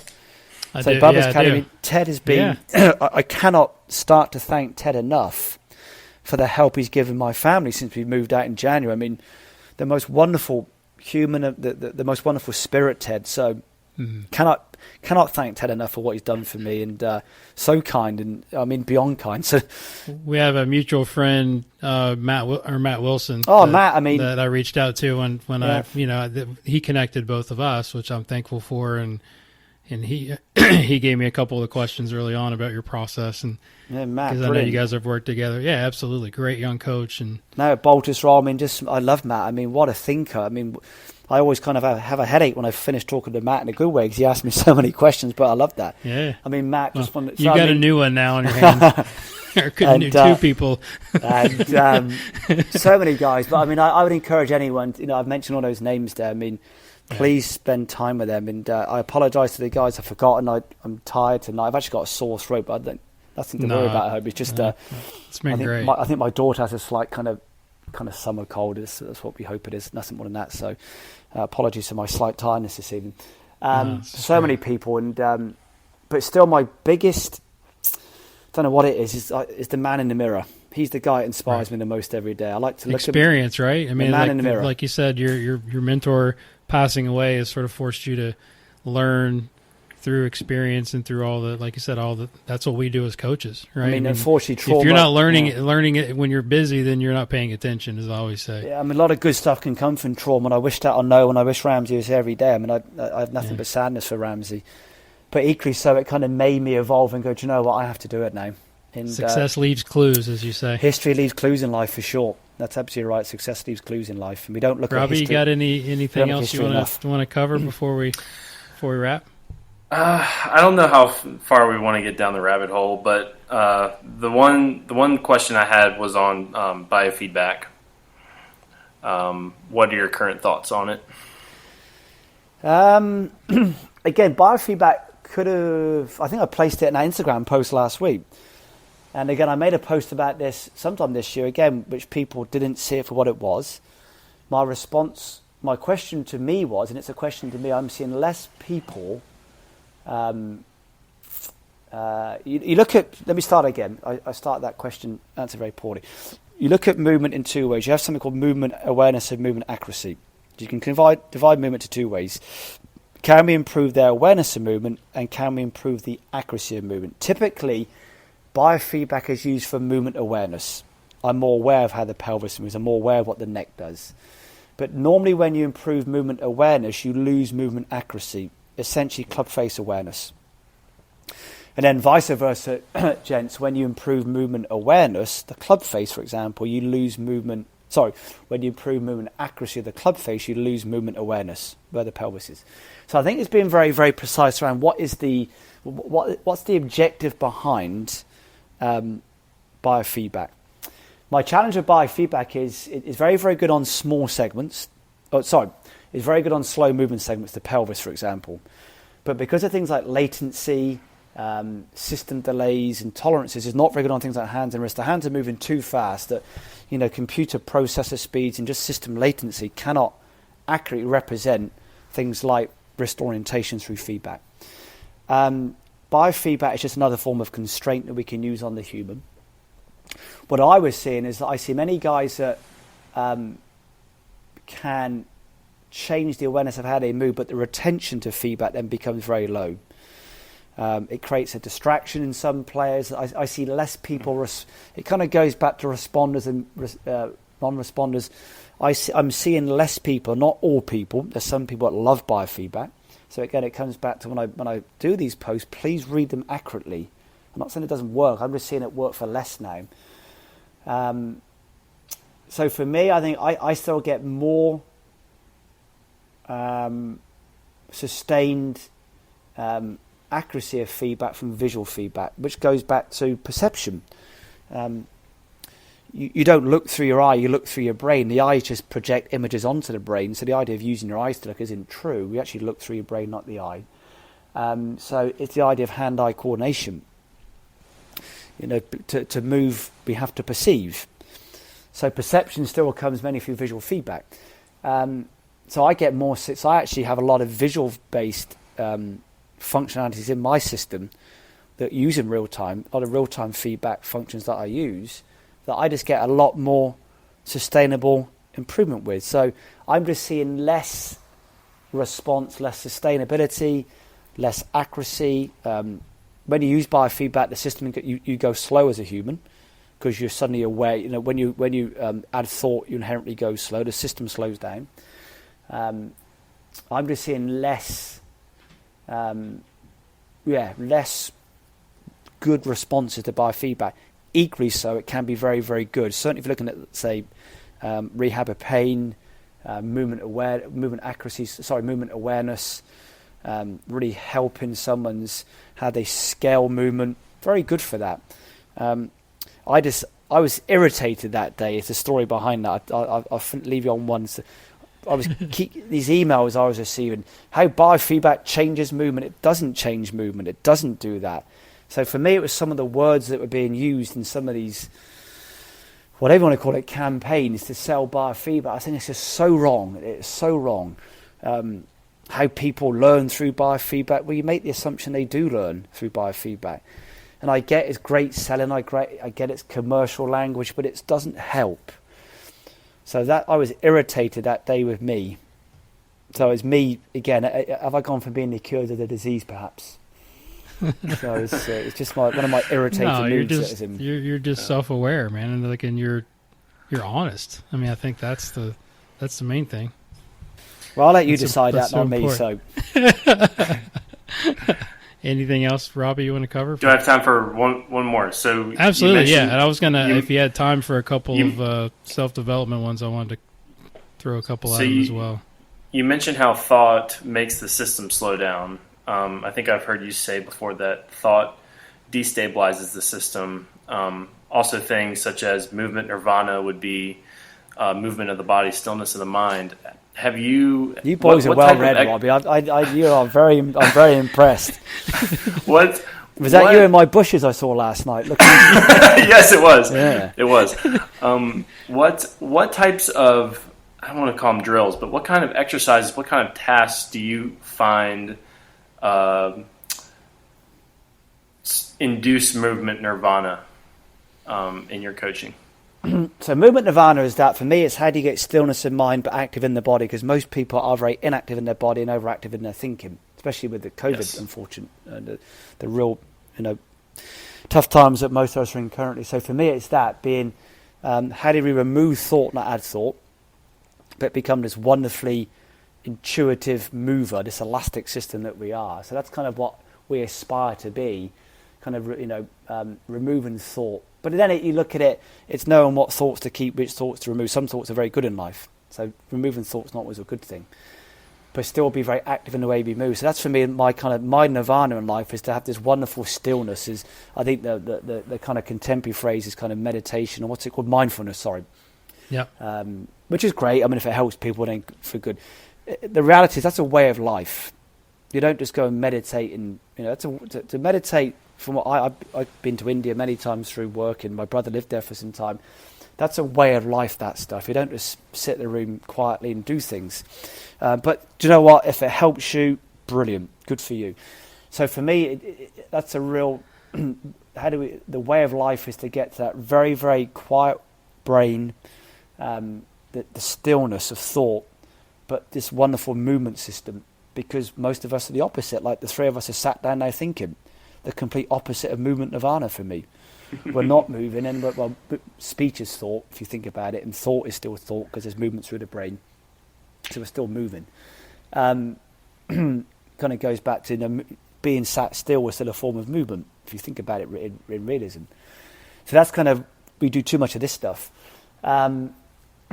Remind me what the other part of that question was. I distracted myself. How do you train it? Like, what are some of the tasks that you give your students to accomplish that sort of nirvana? Yeah, I think for me it's being... the flow, or being in the zone, I guess, right? Not thinking as much and doing and getting that sort of movement. I think it's developing more the emotional intellect rather than the kind of... more the EQ than the IQ. I think most people got great IQ, but they got very poor EQ. For me, it's developing EQ, You had me at EQ. I love that. We talk about that a lot how you're thinking, how your thoughts are projecting onto people, how their thoughts are affecting your mood. So it's being aware of that. The world needs that now. There's a lot of very good IQs out there, but a lot of very bad EQs, which is why I think the world's in the place that it's at. I think we just need to be aware of what we say, the way we act, the way we behave is influencing people at the moment. How do you train? Is that a trainable skill, you think, for a coach, or is there something? How did you develop that? Is there any books that you read? Or is there any? My brother sent me a poem. I never thought to talk about poetry tonight. My brother sent me a poem years ago. My brother's been very successful in business. My brother's the brain of the family. I really am the kind of the forgotten dunce, I think, in some ways. My brother's a very, very clever guy, and that is true. Unfortunately, that really is true. And sent me a poem years ago called "The Man in the Glass." It's by a man called Peter Wimbrow, if anyone wants to Google that. And I read it and went, that's it. And I'll let people read it, not to kind of spoil that. And I live my life every day by The Man in the Glass. I read it daily. And The Man in the Glass, so for me, that really had a huge influence on me. I didn't really know about how I saw myself and my perceptions and that kind of stuff in advance of reading that. So that really changed my life. And my brother sent it to me around some things he was exploring at that point in time. So that's a big thing. So I think, yes, you can evolve it. I mean, you can develop it. You can certainly enhance it.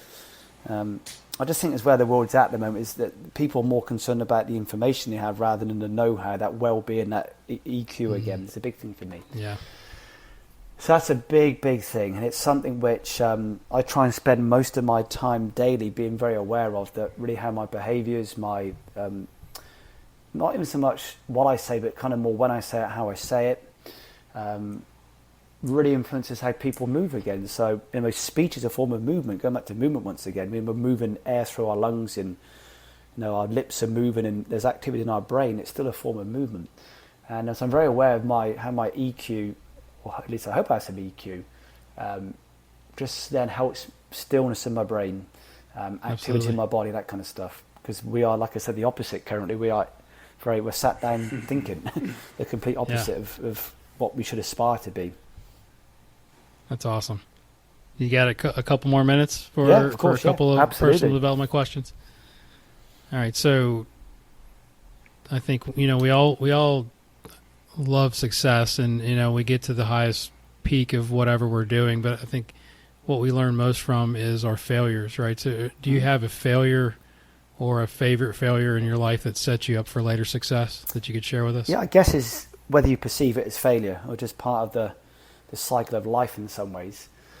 For me, success is a very bad orientation. For me, you should look for self-worth, not success. So I think self-worth is a far better motivation for people than becoming successful. That's just the way I see the world around my EQ again, I hope. How do I improve myself as a human? How do I get better value for me as a human, for my own self-worth? Because I think we probably never had so little self-worth of ourselves because of, how many followers on Instagram do I get and how many likes do I get and how much validation do I get? That's the so opposite of self-worth. So for me, self-worth is my orientation for doing what I do. But very evident failures. I mean, I probably get one good day a month in terms of my working with people. I think I get most things wrong every day. I'm aware of that. I've accepted that. And so I kind of decided years ago, players and coaches decide if I'm any good, not me. So I let the coach and player decide if the session we gave helped the player and the coach. I really made peace with that years ago, and it really helped me as a coach that, you know what, they decide if it's good, not me. My wife asked the question, could say, yeah, it was okay, it's fine. It's just how I'd say it. I mean, the guy could win a major championship tomorrow. He could sack me because he had the worst experience ever. I mean, right. I kind of take the view, guys, even a broken watch is correct twice a day. we get the odd good day. That's the reality of life. And so I don't see it as failure. I see it as just, I'm honest. I really try and do the best I can with everybody, whether it's coaches coming in, physios, trainers coming in, players coming in. And they decide if it helps. Building software, obviously, the system I've built the last 10 years, before I release it, I'll probably do 100 versions of it, because it's debugging and failing. It's just relentless. Yeah. So the user sees the interface at the end, or my team members see the interface at the end. But it was months and months of failure building that. But you don't see it as failure. You just see it as improving it, resolving it, enhancing it, developing it, to produce what you and I then see as a major champion. Or you look at it's called the Shu Shin. This is a nice one to finish on for you. Yeah. So the Shu Shin is the beginner's mindset. So it's a part of Buddhism. So you never talked about poetry, Buddhism, biomechanics, anatomy. It's a real diverse thing tonight. So I try and live my life by something called the Shu Shin, which is you see everything as a beginner would do. So beginners see nothing but opportunities, evolution, great expanses of opportunity. Experts see small improvements in most things. So really what I would encourage all your listeners to look at is take the approach of the Shu Shin, S-H-O-S-H-I-N, the Shu Shin. Definitely got to Google that. And see everything as the beginner would do. I love playing guitar. Music's my huge obsession in life. And you hit bum notes and miss chords, but that's part of the fun. You just evolve, adapt, evolve, adjust, refine it further. That's movement, learning, refinement. I didn't fail because I hit a C, not a B minor. Is that one of your stress relievers? Like when you kind of get wound up, is that what you do? Is like I'll let my play wife guitar? answer that. I'll let my wife answer that question. Stress is how you want to see. Stress is controlled by how you see things in life. Yeah. Just the way you want to see it. That's stress. Why do some guys get stressed by certain things? Because they choose to see it as stressful. All right, so the last question is everybody's got to answer this, and you may have just answered it, but you may have a different one. If you had to get a message out to the world, billions of people, and put it on a billboard, metaphorically speaking, of course, what would your billboard say and why? Wow. Be the best at being you. Just be the best at being you. Yeah. Or I could use other ones. Let death design your day. That's one of my favourite ones. Let death design your day? Yeah, let death design your day. Live every day like it's your last. Today's a great day to die. Absolutely. You kind of see it that way. So I think death used in the right way, die happy, all these kind of things. So I've actually read a lot about death in years, not like that, but the power that death can do for us, to let death design it. If today was your last day, who would you go and spend time with? How would you respond to that traffic jam? Would you get upset your internet's down, or someone sent you a bad Instagram post? You'd be like, okay, mate, whatever, pal. Yeah. So let death design and try and die happy. I love it, man. This has been such an awesome conversation, and we've gone in a lot of different directions, which I hope we would. And I can't thank you enough for sharing your time and your expertise. And hopefully we may have to do a part 2 at some point Maybe we do it live. We'll have That'd to be better. come down to Orlando. Robbie, do you have anything else for Doc before we close out? Just thank you so much for all that you've done for, I know, my coaching, but just our industry as well. So can't tell you how much I appreciate it. Well, I mean, it's an absolute privilege talking to you guys, and I really am quite embarrassed, actually, and humbled in many ways. So, I mean, thank you. So I can anything I can do to help, and also apply to your listeners. If I can help in any way, gladly, I'll do what I can. But I mean, thank you so much just for the opportunity to discuss with this with you guys tonight. Absolutely. So go ahead and leave them your handles so they can follow you and ridicule all your Instagram posts. So my Instagram name and Twitter name took a lot of thought. It's Markball3D. Needs to come with a disclaimer. Yeah. Read it. Yeah, read it. I mean, read it. Please read it, and your website as well. So my Instagram and Twitter name, I mean, very creative. Markball3D, took a lot of thought that. And my email, my web address is ball, my last name BLL3D.net. And so I'm based in Orlando. I'm kind of based between London and Orlando. We live in Orlando, but I go back to London obviously now, not currently because of the flight constraints, but hopefully that will improve soon. But yeah, I'm based with at Sean's Academy in Timucuan, and so you're welcome anytime. So happy to help in any way I can. All right, my man. Thank you so much. You're the best. My absolute pleasure, gents, and stay safe and Thank you. Stay healthy. You do the same. You too. Thank you, guys. Thank you. What's up, everybody? Guru back here again with a couple of things before you jump off. First, big thank you to Dr. Bull for coming on the show and sharing his incredible knowledge on biomechanics and human movement and so much more. Make sure you give Mark a follow on Twitter and IG at MarkBull3D and give him a social wave and say thank you or ask him a question. Thank you again for our sponsors, Straight Down Apparel, InVeedHemp.com, which if you go to InVeedHemp.com and use the code GURU20, you get a 20% discount for life for all your CBD needs.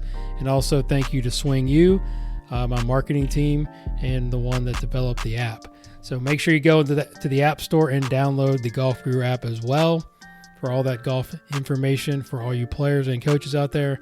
And also, if you would, give me a follow and reach out on Twitter or Instagram at Golf Guru TV. And also check out my new website coming very, very soon. Should be out this next week at golfgurutv.net, where you can find videos, articles, and more information on my teaching and coaching. And if you want to receive my weekly newsletter that will include videos and teaching info, send me an email at golfgurutv@gmail.com. If you have a question about the show and you don't want to shoot me a DM, just shoot me an email at golfgurushow@gmail.com. Music on this episode was brought to you by Kevin MacLeod and Zach Mullett.